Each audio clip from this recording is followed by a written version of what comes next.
What's up, everybody? Gonna go through my models again today. Got the NBA coming up first. I'll have the recap. I'll go through each of these four games. Big day today. All four of them today, game by game. Then I do have the college at the end as well. So we'll get into the recap. All right, so here's the games from yesterday.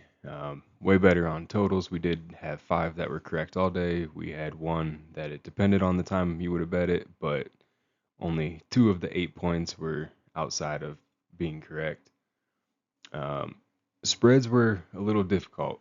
Uh, Missed on quite a few. Only got two of the 10 correct. Two of the others were correct some of the day and correct some of the day. I feel like that Detroit Charlotte game could have gone a little different if there wasn't a huge brawl in the third quarter. That brawl could have gone a little different if Diabate would have connected with Duren, too, I think. Duren walked away, and that's a big man they didn't have to restrain. The best thing on this one is just the Brooklyn score. It predicted a perfect total on it. Had Brooklyn 1 point higher, and Brooklyn was predicted 1 point lower. Chicago was predicted 1 point higher. So it was almost a perfect score on that game. But other than that, on the spreads and the actual score predictions, we had some injuries affect some of these with big blowouts. Jalen Johnson ended up sitting. Zach LaVine with Sabonis ended up sitting for Sacramento. Then Embiid ended up sitting out for Philly. So definitely some big injuries, big impact. But we'll get into today's games now. Okay, so the first game is going to be Indiana going to New York. New York does play better at Madison Square Garden, predicted to win 116-104. So 220 total. Vegas does have the total at 222.5 to 224.5. So the model's slightly on the underside, but it's right there on the spread. It is 12. Vegas has 11.5 to 12.5. So it did dip partway through the week. A lot of that prediction dip was when they went to Detroit, they sat Anunoby, they sat Towns, they got blown out. Obviously, that's not really the way the model needed to trend. So it's recorrecting itself after that game, and it's still back at 12. It looks like Zubac may play for Indiana. We may get to see new big man suit up for them. Neesmith may be out. McConnell is questionable as well. Robinson is out for the Knicks, and Anunoby is questionable for the Knicks. So there is some injury information or possible new players on both teams. So the rosters could get a little bit of a shakeup today, but nothing crazy. Not Brunson, not Siakam, not Towns, anything like that. So the big story of this game to me is really just going to be the matchups. Can Indiana stay in this game long enough? If they can, I think the over is really live. If New York gets off to a really hot start, I think that it's probably going to stay under. The blowouts can go either way, but with the Knicks and such a good defense, I do think that it's going to be them suppressing the Indiana score if they do get a blowout. I don't think it's just going to be them scoring 140 points or anything. So it's not a super high total. It is only 223. But I do think they can hold them under just with that 103 defensive rating. They've been playing really well. The last game they played went to 227. New York only won by one. They won 114, 113, but that was all the way back in December. That was on the road for New York, and there was injuries in that game. They were still dealing with everything. January is when they really started taking off. So 118 to 110-ish for the offensive rating comparison. So that's a big advantage for New York. Defense is even bigger, 103 to 117. I just don't see Indiana staying in this game. The way the Knicks have been playing, and they always play better at home, 21-6 at home. They've only lost to the Pistons in their last 10 games. Indiana's 3-22 on the road. They're 3-7 in their last 10. They've lost 4 straight games, and 2 of those games were Utah and Houston too, but Milwaukee. Utah and Milwaukee are not good teams. And the fact that that's in their last 4, and now they're going to a tough environment, I do think even with a double-digit spread, I would take the Knicks. The total's just a little too risky for me. If Indiana stays in this game at all, it can go over. Indiana probably just needs to put up 105, 108 points, and this game could go over. On the other side, if they get held to like a 90, 98 point game like New York could definitely do to them, something slightly under 100, then this game's not going to go over, I don't think. I don't think New York's going to be putting up 130 points if they're keeping Indiana from scoring much. So the total would probably be a little bit better on a live bet, just see how the game starts off. But I think I'd stay away from the total. I think I would just go New York on the side. I think that's your better option on this game. Okay, so the next game is going to be the Clippers going to Houston. The model was on Houston. It started slightly on Houston, and it took a bigger lead on Houston. But Houston has been struggling a little bit recently. So when the Clippers had that big win in Minnesota or against Minnesota, it flipped really hard towards the Clippers. I don't agree with that. I think Minnesota had a bad game. I don't think that is the Clippers being that much better of a team, especially now that they've lost Zubac and Harden. So I would expect if this was to run, if they had played another game before this game, I think it would have flipped back. I do think Houston is the better team here and should win this game. The injury information, super light, both teams. So unless things change later in the day, Garland is out, Van Vliet is out. Those teams haven't had those players all year long, so that is not an issue for the model. The biggest issue for the model is just the inconsistency of Houston. They just have not been playing up to their level, but they are back at home. They're a good home team. They did win at home in this matchup. They won 115 to 113 in December on the 11th. So that game was a close game. LA won 128 to 108 at home on December 23rd. All of that information is in here. So it's looking at a really big LA win. It's not quite factoring in all of the injuries and everything yet, but also it's seeing Houston just not play as well as Houston was even playing back then when they got beat that bad. So Houston's recent ratings, their offense has dipped down to 110. Their defense still at 107.7. So defense is still pretty good, but their offense has just not been scoring. On the other side, the Clippers have been scoring. Their offensive rating is 115.4. Their defensive rating, not much worse, 110.8. So a few points worse on the defense and 5 points better on the offense. So the model's reading all of that, and that's why it's putting the Clippers on top. I think on a personal level, you can look at it and you can understand a lot of it has been Houston struggles, and if Houston plays the game that Houston can play, obviously they can win this game and they can cover that 7 to 8 point spread. But the model does like the Clippers by 4. It does have the total at 224, so it is about 13 points over on what Vegas has it. They have it at 210 to 211. So the model is, Vegas is thinking it's still going to be low scoring. It's probably putting Houston around that same point, and it's just dropping the Clippers down. It's expecting the Clippers to score like barely over 100, with Houston scoring right around 110. That's the way I would interpret it, because that's a very, very low total. I know Houston's been struggling, but the Clippers still have Kawhi. Houston still has KD. Like these teams can score. They're both better defensive teams, better than average defensive teams even. So obviously it can stay low. I like the over in this game. That's too low for me. I think both teams, well, I think the Clippers will score. I think Houston wants this game. The way Houston's been playing, 3-2 in their last 5. They're 6-4 in their last 10, 17-6 at home. The Clippers are 12-16 on the road, 6-4 in the last 10, 3-2 in their last 5. So a lot of that's very, very even.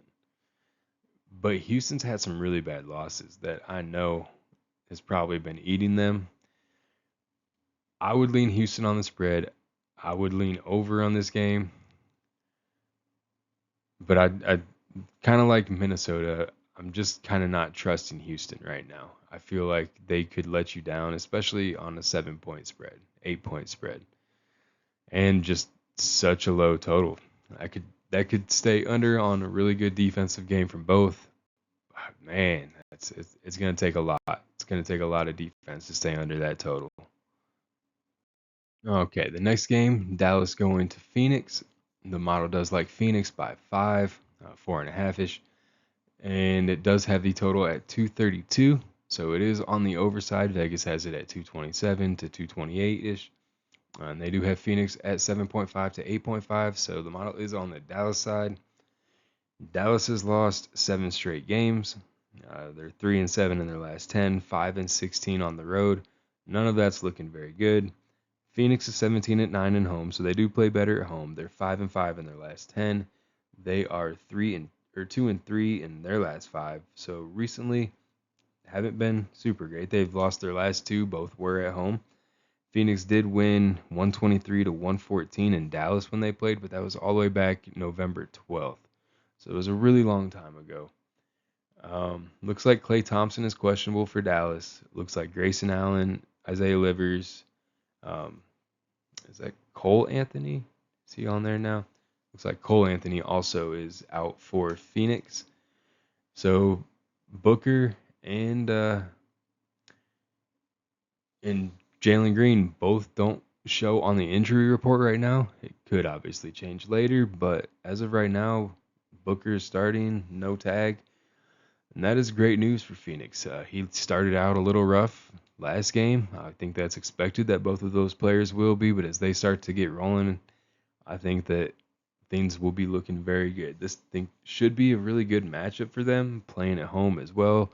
Home crowd behind them. If they can hold Cooper Flag down, Najee Marshall's had a pretty good season so far, but I think this is a good spot for Phoenix to get things turned back around. Like I said, last game they struggled a little bit early. Second half they were looking a lot better. I would expect them to carry that in a little bit more. Just Booker having that one game back, it looked like he was better after the first half. So Phoenix's offensive rating has been struggling, 109, but Dallas is right there with them, only 2 points better.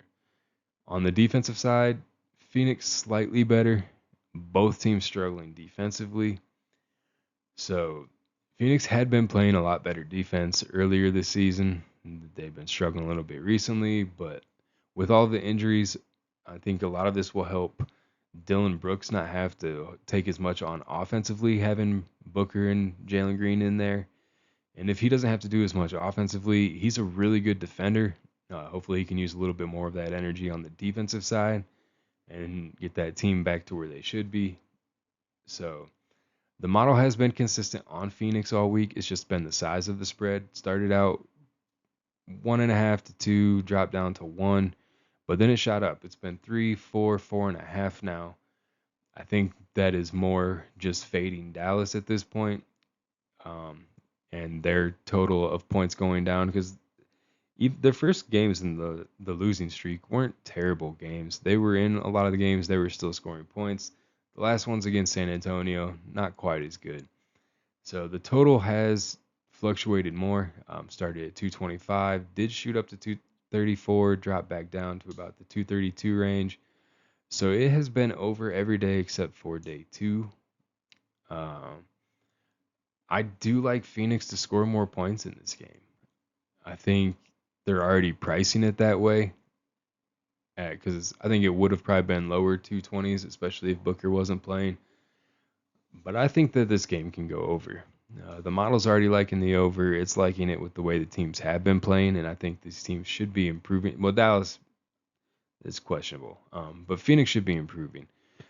As long as Dallas can score and put up points, I think this game does go over. I do like Phoenix. I think they'll cover this spread.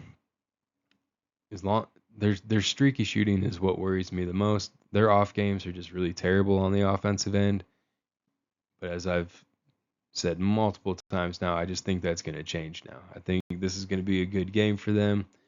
So I would take Phoenix on the spread, and I would take the over. I think both of those are really good plays today. All right, the last game on this long slate is San Antonio and LA. The model likes San Antonio only by 3 points. Vegas does have San Antonio again at that 7.5 to 8.5 point range. 228.5, 230.5 on the total. So the model likes the over. It does like the Lakers spread side. I would have to disagree here. Um, as you can see early in the week, it did start right even, and as this model's working in more of this Luka Doncic injury information, it's grown towards San Antonio. It's only grown to 3, and it actually dipped a little bit after the last game. But I do think this is a game that San Antonio can cover. I think the matchups are definitely in San Antonio's favor. Um, I just without Doncic, I just don't see them getting the points. San Antonio's got a really good defense, and the Lakers against really good defenses tend to struggle, especially without somebody like Doncic that can really get the team rolling. If they start out flat, San Antonio should build a lead, and I don't think that they'll relinquish that lead. On the total, the model is at right around, it's been pretty steady. It dipped down yesterday to about 228, but other than that, it has been 230 to 233. Like I said, the spread has been growing towards San Antonio. It just hasn't gotten to that level. If a lot of, I mean, San Antonio's gone up a couple points, and the Lakers have gone down throughout the week for their scoring predictions. But there's quite a bit of fluctuation in there. Nothing's steadily going up, nothing's steadily going down. There are days that are up, and then the next day is down. So the model is there is noise that it's seen in this game, and I think that noise is only going to favor San Antonio. I would go with San Antonio on the spread here. I do like them to cover. I know they're on the road. The Lakers are on the second day of a back-to-back. LA did win at home, but they won by 2 back in early November on the 5th. San Antonio won in LA already, 132-119 on December 10th, and they also won at home 107-91 on January 7th. So I think those last 2 games really show more of the San Antonio potential. Both of those were double-digit wins, and that's more of what I would be expecting from this game, especially with the Lakers being on the second day of a back-to-back. LeBron is not young anymore, obviously. So 2 days in a row for him, I'm sure. I don't see anything yet. I would not be surprised if LeBron sits tonight. Even with Doncic out, just this seems to be the NBA these days, and even for younger players sitting out the next day. So I could see that happening later on today. I don't see anything on it yet. Could not happen. Never know. He may play the whole game, but I like the Spurs to cover this. The total is where I'm just not entirely sure. I could see this being like a 115 to 105 game, 120 to 110 game. At that point, you're getting there, but the overside still just seems a little bit of a risk to me. The Spurs defense, I think, will be more of the game plan here than them trying to put points on. So I think they'll try to run the half court game, and I think that they will try to build a lead and just strategically win this game. That's what I would expect from them. So I think I would lean on the underside if I were to make a pick on that, but I think my favorite's going to definitely be the Spurs on the spread. All right, here we have the college basketball games. Yesterday, the college did pretty well. 17 of the top 22, because they are ordered in confidence, highest to lowest. 17 of the top 22 money lines did hit. Missed the bottom 6, so lowest 6 confidence all did miss, but where we're really looking, the top 17 of the top 22, 77% did hit, so pretty good. Today's most confident pick on money line, all of these are money line picks. The spread prediction is in the days, but for the confidence, it is money line. It is going to be Gonzaga, then Utah State, Duke, Colorado State, Houston, SMU, UNLV, and St. Joseph's, all showing as high confidence. So the model is looking pretty favorable on all those. All of those are double-digit spreads. So good games to look at. I don't know how they match up with the market right now, but as I've said before, if you haven't watched, I do trust the major conferences far more than I trust the small conferences. So on this one, like the Fordham St. Joseph's, it is a high confidence. It's probably a good pick with the spread, but look into that a little more. the smaller schools, injuries or just foul trouble, things like that tend to hurt schools more. So if you're picking a team that tends to get into foul trouble, it could be a little bit riskier. A lot of major conference schools on this though. Got Gonzaga, Auburn, Illinois, SMU, so Houston. So now that Colorado Air Force game, I think the spread is around 15 points, which is where the model's looking. But man, Air Force is terrible. They already fired their coach. They've been losing by 20 points or more in a lot of games. I could see that one going in Colorado State's favor. Not a pick. I haven't looked into it anymore. Just based on what I know about Air Force living here, their basketball team is absolutely terrible right now. So here's the high and the start of the medium, and then I got one more page to go through. But if you haven't listened to me before, try to look at the size of the spread, see which direction it's going. If it's been growing towards a certain team, the model's getting more confidence. If the spread is shrinking and going towards the other team, it's getting more confidence towards the team that it's not actually picking. So you'll want to be a little more risky. I try to look for schools that the spread is increasing for the favorite and see if I can find a good line for those. And these are the last college games. One more medium pick, and the rest are going to be all low confidence picks. So at the very bottom there, you got the BYU and Baylor game. Started out Baylor 2 points, went down to pretty much a push game, less than 1 point, and it's been settling in the 1 point range for the last 4 days towards, well, actually, we flipped to Baylor on day 3, and then BYU by 1 point the last 3 days. So that's where the confidence is. It's low spread, does have a flip in there. Those are the sort of things that build up the confidence for the day. These are per day confidence levels. If you go with 25 today, it is not going to be the same confidence as 25 yesterday. Those were different games that were being played. So it does base it on the day just to try to get you the best picks at the top, and then just the rest in case you're interested in them.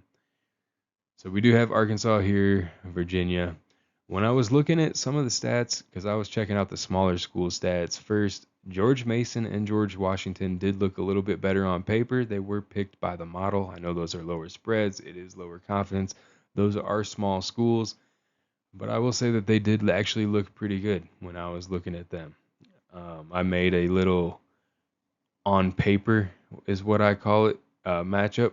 So that is what I've been trying to use on these college games. Some of the best ones on the for the paper matchup score that I've done were Colorado State matched up best against Air Force, Duke, Gonzaga, Houston, Utah State, Iowa State, Virginia, UNLV, SMU.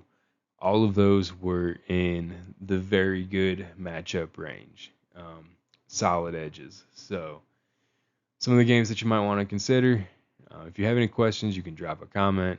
I'd be happy to try to help you out before these games get started if I can see it in time.